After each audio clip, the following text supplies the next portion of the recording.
What is the darkest day of each Straw Hat? In this video, I'm going to take you through the darkest days of every single member of the crew. Just grab your tissue boxes and get ready.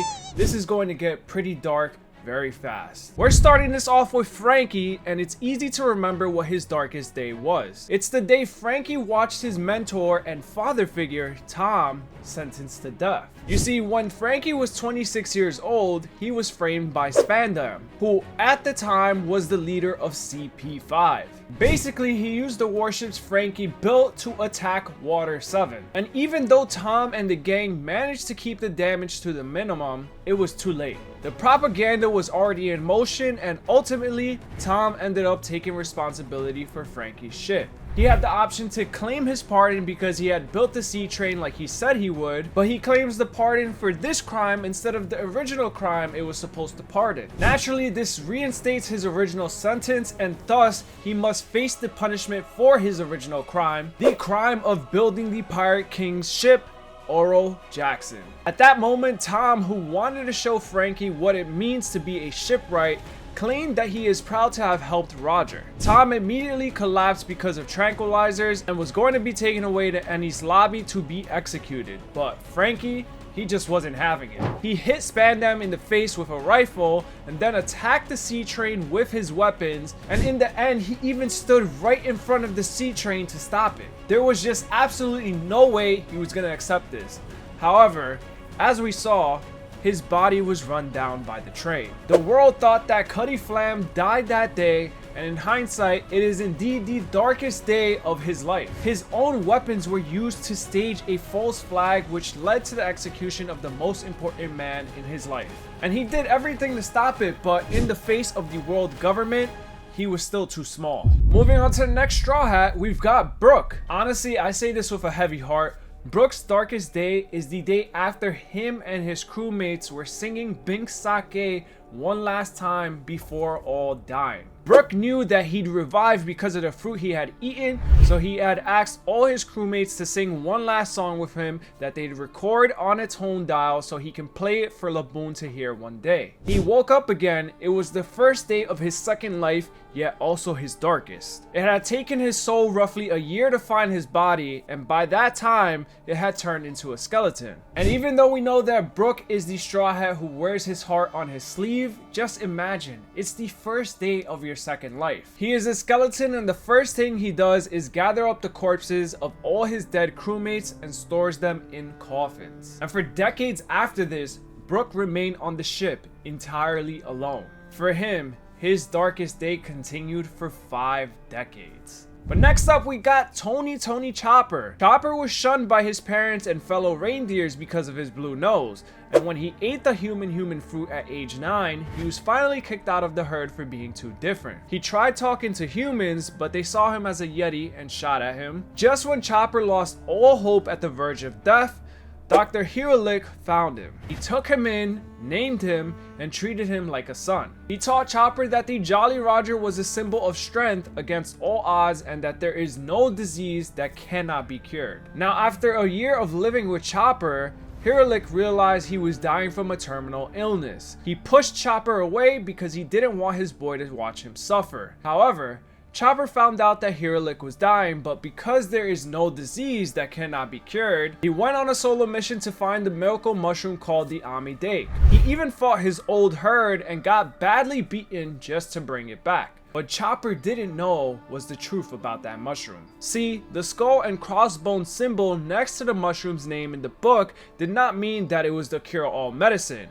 It meant it was poison. Hiralik also knew the mushroom was poisonous, but he was so moved by Chopper's struggle that he ate it anyways. He wanted to show his love and appreciation to Chopper, and he didn't want Chopper's hard work and kindness to feel like a failure. Of course, Dr. Kureha eventually told Chopper the truth. When Hiralik died on his own terms by blowing himself up at the castle, Chopper lost it and crashed out, and if it wasn't for Dalton, who stopped him because he realized that he is Hiralik's son, he would have rushed right to his death. He helped bring Chopper back from his rage to tears. Chopper then went to Dr. Kureha and waved the Jolly Roger to the best of his ability as he begged her to teach him so that he can become a great doctor. And this leads us to the next Straw Hat I have for you, which is Usopp. Unlike Franky, Brook, and Chopper, whose darkest days are from their backstories, Usopp's case is a little bit different. His darkest day isn't his mother's death or the day the village refused to believe in his truth. Yes, while those two must have sucked,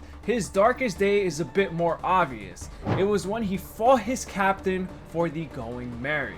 Usopp's day starts off with him getting jumped and the 200 million berries of their money from selling Skypiea gold getting stolen by the Franky family. He felt guilty and weak, so he tries to get the money back alone, but ends up getting destroyed. No worries, Luffy, Zoro, Sanji, and Chopper destroy the Franky family in return, but the damage to Usopp's ego was still there.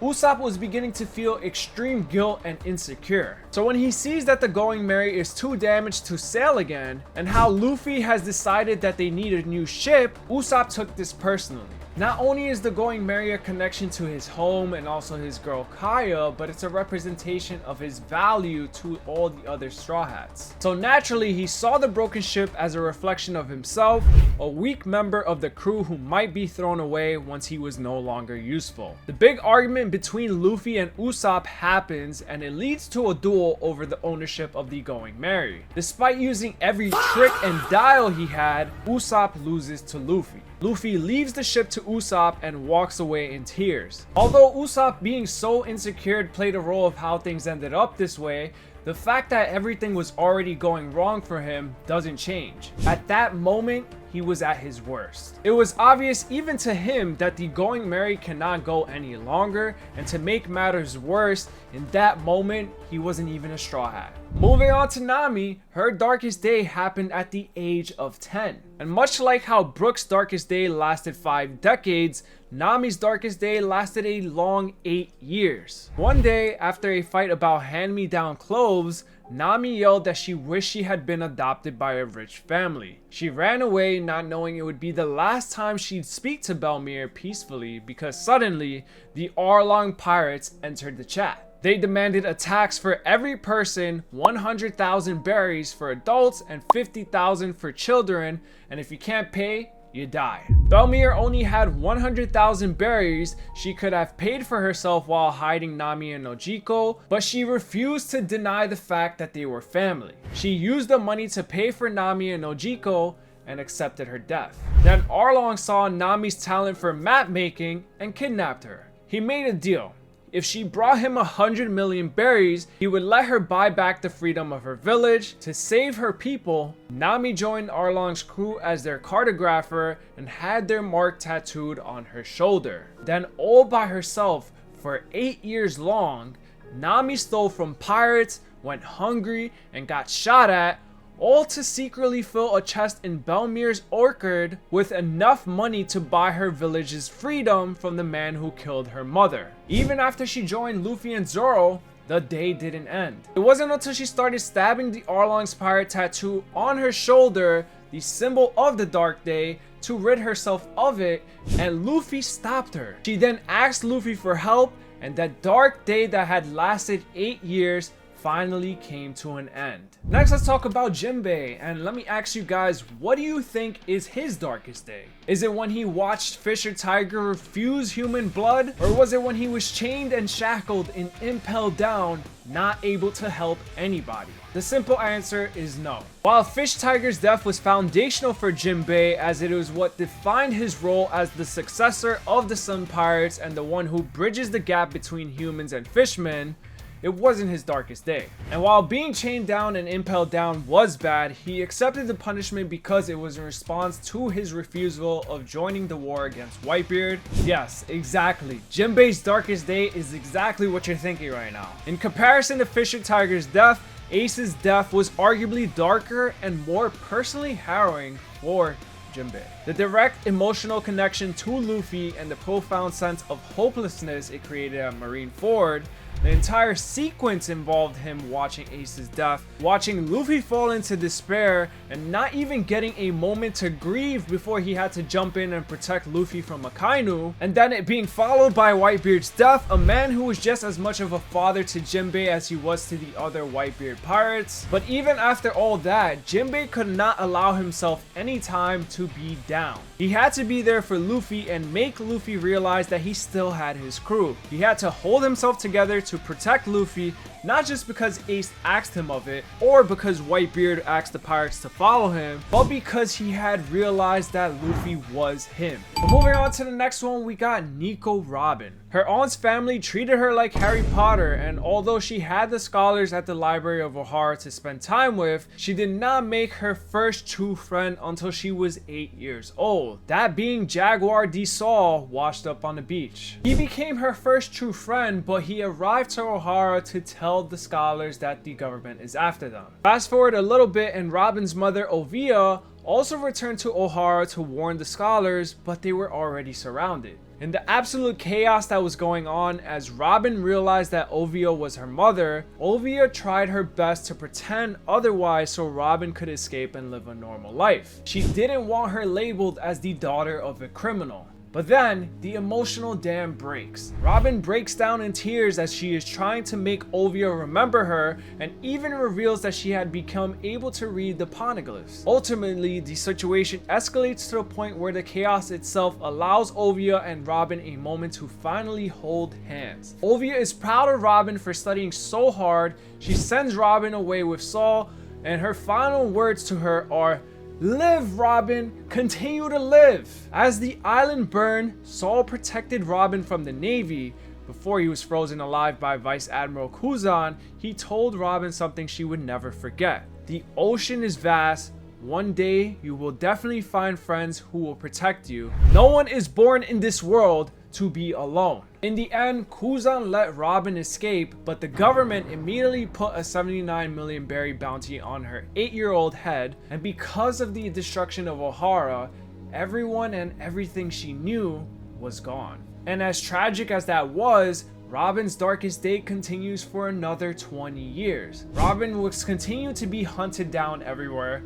She stayed with families who tried to sell her out for the reward money and joined pirate crews that she had to betray before they betrayed her. She lived in the shadows, ate trash, slept outside in the rain, and even joined Crocodile. She did whatever she could to live until her darkest day finally ended once she found her family in the Strawhats. Moving on, we've got Zoro now. While his nothing happened moment in the Thriller Bark was quite dark, it was a testament to his character and done on his own terms. In comparison, what happened to Kuina was so sudden and unexpected that Zoro couldn't even cry. The morning after Kuina dies, young Zoro for a moment just stands there silent. He then lashes out at her corpse as he asks her about the promise they made yesterday and how she is just running away from it. You see, Zoro had fought Kuina 2001 times and lost every single time. But Kuina felt she would eventually lose because she believed men were naturally stronger. Zoro hated the gender excuse.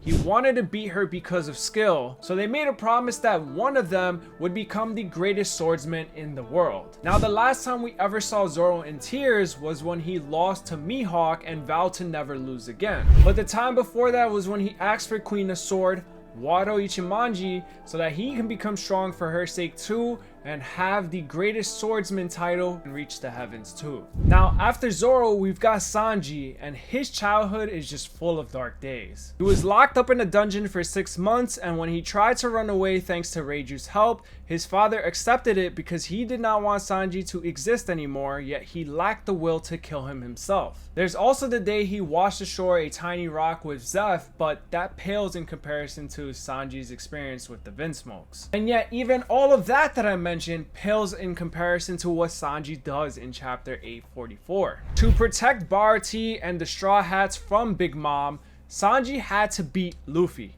the captain who had just come all the way to Whole Cake Island to get him. He had to tell Luffy that he didn't believe in Luffy's dream and that he looked down on the Straw Hats. He had to keep beating Luffy even though Luffy wasn't fighting back, and then he could only watch as Nami slapped his face. He was completely helpless to what he was trying to protect. He needed Nami and Luffy and everyone else who came to leave because otherwise they die. But as Luffy said, no matter how many times he kicks him down, the one hurting is Sanji. And so the day that Sanji beat Luffy and the day when Luffy went without food for basically 24 hours was the darkest day of his life. Everything got better the next day as he brought Luffy food, but can you imagine how much pain a chef like him must have felt not being able to feed his captain right then and there? Not saying that it compares to everything he suffered with the Vinsmokes, but he finally had a place to belong, a family, and he was forced to push it away. And last but definitely not least, we have Luffy. And what is his darkest day? I mean, who am I kidding? It's obviously the war at Marineford. While losing to Straw Hats at Sabaody is definitely close, and the pain he experienced and Impelled Down is literally incomprehensible by even One Piece standards, the darkest day is still what happened at Marineford. Luffy put a ridiculous amount of effort into trying to save Ace. From befriending Hancock to breaking into Impelled Down, nearly dying multiple times, and getting sentenced to death via poison by Magellan, yet experiencing 20 hours of ridiculous pain as his body broke down and repaired itself continuously. And even then, instead of resting, he simply ate food and was ready to go again. And then after all of that, learning that Ace was already taken to Marineford, he went there as well.